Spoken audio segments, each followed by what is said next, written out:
రాష్ట్రంలో ఉన్న బీసీ నాయకులు అందరినీ కూడా అభినందించాలనే ఆత్మీయ కలయిక కార్యక్రమానికి రూపకర్త అయినటువంటి సభాధ్యక్షులు, కుటుంబ సభ్యులు, శాసనమండలి సభ్యులు రామారావు గారు, వేదికను అలంకరించిన అతిరథ మహారథులు. నేను ఎప్పుడు కూడా చెప్తే మాట్లాడుతూ ఉంటాను, ఆంధ్రప్రదేశ్ రాష్ట్ర రాజకీయాల్లో బాహుబలి ఎవరైనా ఉన్నారనంటే అది బాబాయ్ అచ్చెన్నాయుడు గారు, రాష్ట్ర మంత్రివర్యులు. మిగిలిన మంత్రివర్యులు అగ్గిపిడుగు మన సవిత గారు, పార్థసారథి గారు, అలాగే సోదరులు శ్రీనివాస్ గారు, మరొక పెద్దలు మా కుటుంబ సభ్యులు, 2 పర్యాయాల లోక్సభ సభ్యులుగా పనిచేసి ప్రస్తుతం ఆర్టీసీకి చైర్మన్గా ఉన్నటువంటి కొనకల నారాయణరావు గారు, శాసనసభ్యులు నజీర్ గారు, మాధవి గారు, అలాగే రామాంజనేయులు గారు, ఎంతోమంది నాయకులు ఇక్కడ కార్యక్రమానికి విచ్చేస్తున్నారు. బడుగు బలహీన వర్గాల తాలూకా నాయకత్వాన్ని వహిస్తూ ఈ యొక్క కార్యక్రమానికి ఆర్గనైజ్ చేయడానికి కూడా కారకులైనటువంటి వారు. మరి ముఖ్యంగా ఎంతో ఉత్సాహంగా ఈ కార్యక్రమంలో పార్టిసిపేట్ చేస్తున్నటువంటి మా బీసీ సోదర సోదరిమణులు అందరికీ కూడా మరొకసారి నా హృదయపూర్వకమైనటువంటి నమస్కారాలు తెలియజేసుకుంటున్నాను. ఈరోజు ఈ కార్యక్రమంలో పార్టిసిపేట్ చేయడం నాకు ఎంతో ఆనందంగా ఉంది. ప్రతి ఒక్కరు కూడా చూస్తున్నారు ఎంత బలంగా మన బీసీల తాలూకా గలం వినిపిస్తున్నారు అనేది ప్రతి ఒక్కరి నాయకులతో కూడా చూస్తున్నాం. ఇది పావు వంతు మాత్రమే. రాష్ట్రంలో ఉన్నటువంటి బీసీ నాయకులు అందరం కూడా ఇదే స్థాయిలో ఒక వేదికకి గలం విప్పితే మన బీసీల తాలూకా భవిష్యత్తు ఏ రకంగా ఉంటుందో ఒక్కసారి మీరు అందరూ కూడా ఆలోచించండి. ఈ సన్మానాలు చేసుకోవాల్సినటువంటి అవసరం ఇక్కడ ఎవరికి కూడా అంతగా అవసరం లేదు. అందరం కూడా పని మీద దృష్టి పెట్టి పని చేసుకున్నటువంటి వాళ్ళమే. కానీ కార్యక్రమం తాలూకా ముఖ్య ఉద్దేశం ఏంటంటే ఇక్కడ సన్మానాలు చేసుకొని ఒక దగ్గర బీసీలు అందరూ కూడా ఐకమత్యంగా కనబడితే అది వేరే కులాలకు మన బలం చూపించడం కాదు, మన కులంలో మన బీసీలుగా ఉన్నటువంటి వ్యక్తులకు కూడా అప్పుడప్పుడు ఆ బలం చూపించాల్సిన అవసరం ఉందని ఈ సభాముఖంగా తెలియజేసుకుంటున్నాను. ఇంకా వెనకబడినటువంటి వారు ఉన్నారు, ఇంకా ఎన్నో కష్టాల్లో ఉన్నటువంటి వారు ఉన్నారు. వాళ్ళందరూ కూడా వెనకంజు నుంచి ముందంజులోకి రావాలంటే మనలాంటి బీసీలు వాళ్ళందరికీ కూడా ఆదుకుంటాం, వాళ్ళ అండగా ఉంటామనే మాట ఎప్పటికప్పుడు వాళ్ళకి చెప్తూనే ఉండాలి. అందుకని ఈ కార్యక్రమం అత్యంత ముఖ్యమైనటువంటిదిగా భావించి పిలిచిన వెంటనే ఢిల్లీ నుంచి తెల్లవారుజామున ఫ్లైట్ తీసుకొని కార్యక్రమానికి విచ్చేశాను. ఇక్కడ ఈ కార్యక్రమంలో ఉన్నటువంటి ఉత్సాహం, ఉత్తేజం చూస్తుంటే నాకు ఈరోజు ఎంతో ఆనందంగా ఉందని మరొకసారి మీ అందరికీ కూడా తెలియజేసుకుంటున్నాను. అయితే ఈరోజు బీసీల తాలూకా కుటుంబ సభ్యులుగా మాట్లాడుతున్నాం. అటువంటి కుటుంబ సభ్యుల తాలూకా చరిత్ర ప్రతి ఒక్కరు కూడా తెలుసుకోవాలి.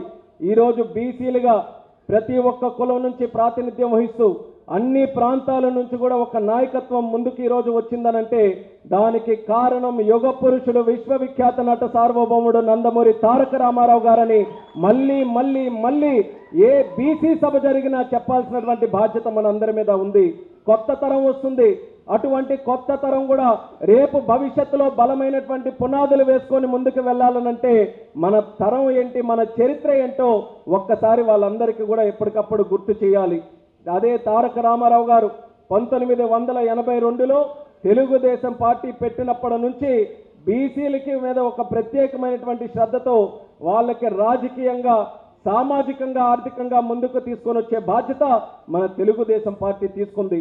ఆ రోజు నందమూరి తారక రామారావు గారు ఆలోచించారు, వెనుకబడినటువంటి వర్గాలు ఉన్నాయి, వాళ్ళ కష్టాలు స్వయంగా ఆయన పాదయాత్రలో అయినప్పుడు చేసినటువంటి యాత్రలో చూశారు. అటువంటి వర్గాలు ఆదుకోకపోతే మనం రాజకీయాల్లోకి వచ్చి కూడా చేసినటువంటి ప్రయోజనం ఏమీ ఉండదు. మనం దృష్టి పెట్టాల్సినటువంటిది బీసీల మీదని ఆ రోజు రాజకీయంగా ఒక వేదిక కల్పించారు. బీసీలకు అప్పటి వరకు పంచాయతీ మెట్లు ఎక్కాలనంటేనే ఎన్నో రకాలైనటువంటి ఇబ్బందులు, అవమానాలు పడినటువంటి సందర్భంలో ఏకంగా పార్లమెంటులు మెట్లు ఎక్కించినటువంటి ఘనత మన తెలుగుదేశం పార్టీదని తెలియజేస్తున్నాను. అప్పటి నుంచి ఇప్పటి వరకు ఎన్ని ఇబ్బందులు, ఎన్ని ఆటంకాలు వచ్చినా, ఎన్ని రకాలైనటువంటి సమస్యలు వచ్చినా బీసీలకు వెన్నుదన్నుగా తెలుగుదేశం పార్టీ ముందుకు నడిపిస్తూనే ఉంది. రాజకీయంగా ఆయన నందమూరి తారక రామారావు గారు ఒక పునాది వేస్తే మళ్ళీ అది సామాజికంగా మారడానికి ఎన్నో విప్లవాత్మకమైనటువంటి కార్యక్రమాలు మన తెలుగుదేశం పార్టీలో మనం తీసుకున్నాం. ఆ రోజు రిజర్వేషన్లు ఇవ్వడం కానీ, లేకపోతే బీసీలకి సంబంధించి పెన్షన్ల విషయంలో కానీ, లేకపోతే వాళ్ళకి ప్రత్యేక బీమా కార్యక్రమం కానీ, స్కూల్స్ కానీ విద్యా వైద్య వ్యవస్థలు కానీ ఇలా ఏ కార్యక్రమమైనా మీరు తీసుకోండి, ఆదరణ లాంటి పథకాలు కానీ బీసీలకు సంబంధించి కొత్తగా ఒక పథకం ప్రారంభమైందనంటే అది తెలుగుదేశం పార్టీ ప్రభుత్వంలో ఎన్టీఆర్ గారి సమక్షంలో లేదా చంద్రబాబు నాయుడు గారి సమక్షంలోనే మొదలయ్యాని గర్వంగా ఈ సందర్భంగా తెలియజేస్తున్నాను. రాజకీయంగా సామాజికంగా మార్పులు తీసుకొని వచ్చాం, కానీ ఆర్థికంగా ఇంకా మార్పులు రావాలి. నేను ఇప్పుడు పార్థసారి గారు చెప్పినటువంటి ప్రతి ఒక్క మాట కూడా ఏకీభవిస్తున్నాను. రేపు భవిష్యత్తులో ఒక విప్లవం రావాలంటే బీసీల్లో ఆర్థిక విప్లవం మనం అందరం కూడా తీసుకొని రావాలి. దానికి కూడా తెలుగుదేశం పార్టీ ఒక సందర్భంలో పునాది వేసింది. చంద్రబాబు నాయుడు గారు మన బీసీలు మళ్ళీ ముందంజలోకి వెళ్ళాలని ఆ రోజు విద్యా వ్యవస్థలు ఎన్నో పెట్టారు. ఇంజనీరింగ్ కాలేజీలు, డిగ్రీ కాలేజీలు, మెడికల్ కాలేజీలు పెట్టారు. దానివల్ల అత్యధికమైనటువంటి లాభం మన బీసీలకి దక్కింది. మొన్ననే దావోస్ అక్కడికి వెళ్ళాం. అమెరికాలో నేను కూడా చదువుకున్నాను. ఎన్నో దేశాలు నేను తిరిగాను. ఎక్కడికి వెళ్ళినా సరే మన బీసీలు కూడా ఈరోజు బ్రహ్మాండంగా అక్కడ పనులు చేసుకుంటున్నారనంటే దానికి ఆ రోజు తెలుగుదేశం పార్టీ చంద్రబాబు నాయుడు గారు ఆ కాలేజీల్లో చదువుకునే అవకాశం కల్పించడం వల్ల ఈరోజు బ్రహ్మాండంగా విదేశాల్లో కూడా పనిచేసే స్థాయికి మన బీసీల తాలూకా పిల్లలందరూ కూడా ఎదిగారు. అది పనిచేసే కార్యక్రమానికి వాళ్ళందరికీ కూడా ఉపయోగపడుతుంది. కానీ మళ్ళీ తరం మారుతుంది, భవిష్యత్తు కూడా మారాలి. ఈసారి పడే పునాదులు మనం ఎక్కడికో వెళ్ళి ఉద్యోగాలు చేసినందుకు కాదు, మనమే కంపెనీల వ్యవస్థాపకులు అవ్వడానికి ఈరోజు పునాదులు పడాలి. దాని వైపు మనం అందరం కూడా ఆలోచించాలని కూడా ఈ సందర్భంగా తెలియజేస్తున్నాను. ఎంతో కాలంగా మనకి ఎన్నో రకాలుగా వస్తున్నటువంటి ఆచరణల వల్ల, మనకుండే ఆలోచనల వల్ల, నిజాయితీగా పనిచేసే కష్టపడే తత్వం వల్ల ఏ పని చేసుకుంటే అక్కడే అందులోనే ఉండిపోవడం మనకందరికీ కూడా కాస్త అలవాటు అయింది. కానీ పెద్ద ఆలోచనలతో మనం ముందుకు రావాలి. మన వరకు ఒక తరంగా అలాగా సాగాం. కానీ రేపు భావి తరాలు కూడా 30 సంవత్సరాల తర్వాత కూడా బీసీల తాలూకు ఒక సభా కార్యక్రమం జరిగితే అప్పుడు కూడా ఇదే సమస్యల గురించి మన పిల్లలు కూడా మాట్లాడుకుంటే మనం ఎక్కడో తప్పు చేసినటువంటి వాళ్ళం అయిపోతాం. అందుకే ఈరోజు పెద్దవాళ్ళుగా ఉన్నటువంటి మనం, ఈరోజు నాయకులుగా ఉన్నటువంటి మనం, ఈరోజు సంఘాలని ముందుకు నడిపిస్తున్నటువంటి మనమందరం కూడా ఆలోచించి రేపు ఉన్నటువంటి బీసీ సమాజం ఈ సమస్యల మీద మాట్లాడకుండా సమస్యలకి పరిష్కారం వెతికే విధంగా అందరూ కూడా ముందుకు వెళ్ళే విధంగా మనం రాబోతున్నటువంటి కార్యక్రమాలు రూపకల్పన చేసుకొని ముందుకు నడిపించాలని ఈ వేదిక ద్వారా ఉన్నటువంటి ప్రతి ఒక్కరికి ఈ సభాముఖంగా తెలియజేస్తున్నాను. మాకు ఒక అవకాశం ఉంది. నాయకులుగా ఉన్నాం, కేంద్ర మంత్రిగా, రాష్ట్ర మంత్రులుగా, అధికారంలో ఉండే ప్రభుత్వంగా ఉన్నాం. ఈ బీసీ సోదర సోదరీమణులందరికీ కూడా మేము హామీ ఇస్తున్నాం. మేము చేసే ప్రతి పని మీ అభ్యున్నత కోసం, మీ భవిష్యత్తు కోసం, మా గుండెల్లో మిమ్మల్ని పెట్టుకొని మేము పనిచేస్తాం. అది ఖచ్చితంగా మాట ఈ వేదిక ద్వారా తెలియజేసుకుంటున్నాను. కానీ ఎప్పుడైనా సమాజంలో ఒక మార్పు తీసుకొని రావాలంటే కొంతమంది నాయకులు, కొంతమంది వ్యక్తులు సమాజంలో మార్పు తీసుకొని రాలేరు. అందరూ కూడా కలిసికట్టుగానే పోరాటం చేయాలి. అందరూ అటువంటి ఆలోచనల వైపు అందరూ కలిసికట్టుగా నడవాలి. అందుకే ఈ వేదికని స్ఫూర్తిగా తీసుకొని ప్రతి ఒక్కరికి కూడా నేను ఈ సభాముఖంగా విన్నపించుకుంటున్నాను.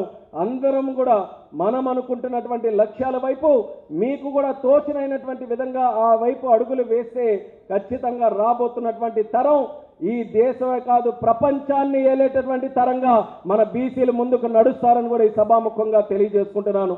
ఈ రోజు మనం అందరికీ ఒక మంచి అవకాశం వచ్చింది. తెలుగుదేశం పార్టీ ఎన్డీఏ కూటమి మళ్ళీ అధికారంలోకి వచ్చింది. రాష్ట్రంలో, దేశంలో అధికారంలోకి వచ్చింది.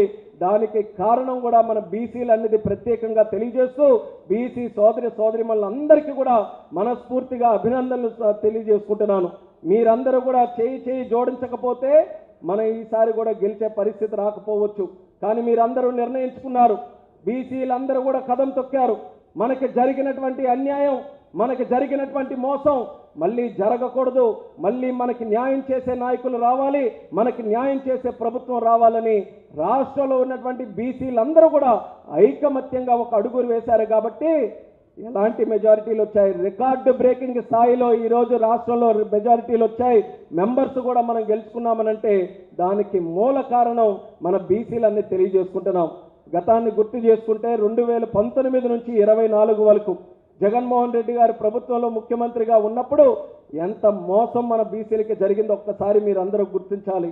ఆ రోజు నాయకులు ఉన్నారు, బీసీల్లో మంత్రులు ఉన్నారు, పేరుకే మంత్రులు తప్ప ఒక్క మంత్రి దగ్గర కూడా పవర్ ఎక్కడ కూడా లేదు. పవర్ అంతా కూడా సామంతరాజులు కొంతమందిని తయారు చేసుకున్నాడు జగన్మోహన్ రెడ్డి.